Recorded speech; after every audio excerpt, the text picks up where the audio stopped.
আসসালামু আলাইকুম প্রিয় দর্শক, জুথিস কিচেনে সকলকে স্বাগতম। আমি জুথি। আজকে আপনাদেরকে তৈরি করে দেখাবো ছোট বড় সকলেরই ভীষণ পছন্দের চিকেন বান। পুরে ভরা এবং নরম তুলতুলে এই চিকেন বানটা খেতে খুবই সুস্বাদু হয়ে থাকে। চলুন তাহলে রেসিপিটি দেখে নেওয়া যাক। চিকেন বান তৈরি করার জন্য আমি আজকে এখানে 1 কাপ আটা নিয়ে নিয়েছি।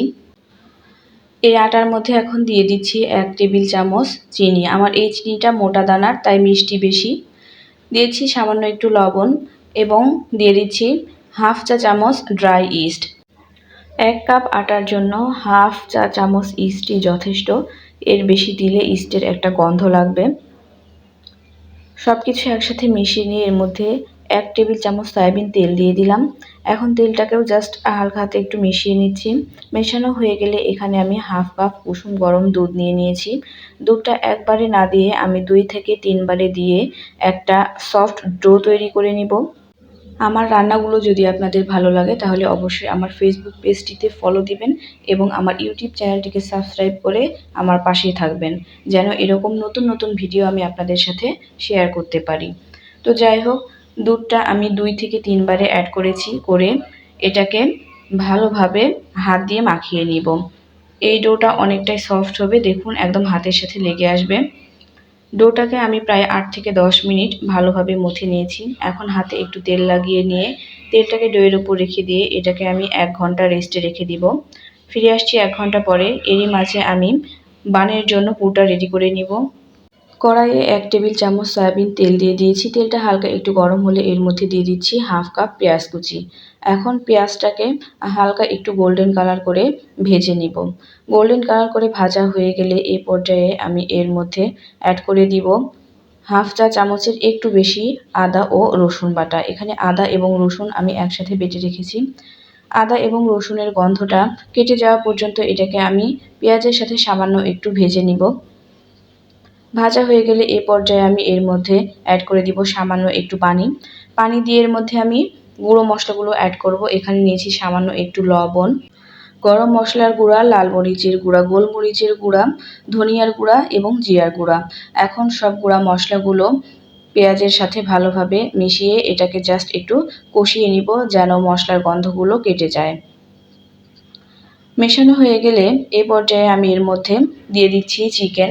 এখানে আমি হাড় ছাড়া মুরগির বুকের মাংসটা শুধুমাত্র একটু লবণ এবং গোলমরিচ দিয়ে সেদ্ধ করে নিয়েছি। সেদ্ধ করার পরে এগুলোকে আমি হাত দিয়ে এভাবে একটু ঝুরি ঝুরি করে নিয়েছি। আগে থেকে মাংসটা সেদ্ধ করে রাখলে এক্ষেত্রে পুরটা রান্না করতে খুব বেশি সময় লাগে না। পুরটাকে 2 থেকে 3 মিনিট ভালোভাবে রান্না করার পরে এই পর্যায়ে আমি 1 চা চামচ কর্নফ্লাওয়ার দিয়ে দিয়েছি। কর্নফ্লাওয়ার দিয়ে এটাকে খুব দ্রুত মাংসের সাথে মিশিয়ে নিতে হবে।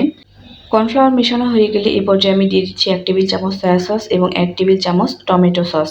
এখন সসগুলোকেও মাংসের সাথে ভালোভাবে মিশিয়ে 2 থেকে 3 মিনিট একটু রান্না করে নিব। মাংস থেকে যখন তেলটা বের হয়ে আসবে, এই পর্যায়ে পানিটাও কমে এসেছে, তখনই আমি এই পুরটাকে চুলা থেকে নামিয়ে এটাকে ঠান্ডা করে নিব। আমার পুরটা রেডি হয়ে গিয়েছে।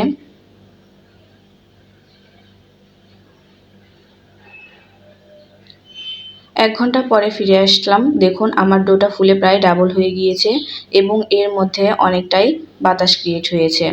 এখন এই ডোটাকে আমি ভালোভাবে আরও 3 থেকে 4 মিনিট হাত দিয়ে মথে নিব। ব্রেড আইটেমের ডোগুলো আপনারা যত সময় নিয়ে ভালোভাবে হাত দিয়ে মাখাতে পারবেন, আপনাদের ব্রেড আইটেমগুলো ততটাই ভালো হবে। হাতে সামান্য একটু তেল লাগিয়ে নিয়েছি এই পর্যায়ে, কারণ ডোটা হাতের সাথে লেগে আসছিল। এই পর্যায়ে আবারও এটাকে আমি 2 থেকে 3 মিনিট মথে নিয়েছি। মথা হয়ে গেলে এটাকে আমি 4টা ভাগে ভাগ করে নিয়েছি। একটা ডো নিয়ে এভাবে হাতের উপরে একটু ছড়িয়ে দিয়ে যে পুরটা রান্না করে রেখেছিলাম সেই পুরটা এর মধ্যে দিয়ে দিচ্ছি। পুরটা অবশ্যই ঠান্ডা হতে হবে। এখন সাইড থেকে এভাবে তুলে লাগিয়ে নিচ্ছি। দেখুন আমি কাজটা কিভাবে করছি, দেখলে আপনারা বুঝতে পারবেন এটা খুবই সহজ। সবগুলো বান আমি একইভাবে পুর দিয়ে রেডি করে নিব এবং এগুলোকে আরও 30 মিনিটের জন্য রেস্টে রেখে দিব।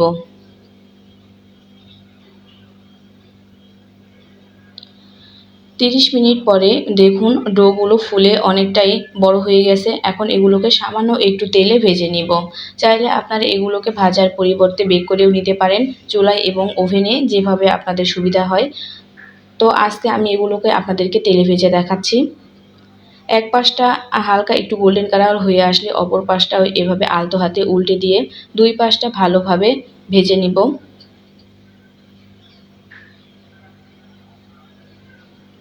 চুলার জালটা অবশ্যই লো করে এই পর্যায়ে আপনারা বানগুলো ভেজে নেবেন। দেখুন কালারটা কত সুন্দর এসছে এবং এটা একদম পারফেক্ট। আমার বানগুলো ভাজা হয়ে গেছে। এটা অনেকটা সফট এবং ক্রিস্পি হয়েছে আর ভেতরে পুরে ঠাসা। রেসিপিটি ভালো লাগলে অবশ্যই বাসায় একবার হলেও এই চিকেন বানটা বানিয়ে দেখবেন। এটা খুবই টেস্টি হয়ে থাকে। ভিডিওটি দেখার জন্য ধন্যবাদ। সবাই ভালো থাকবেন, সুস্থ থাকবেন। আল্লাহ হাফেজ।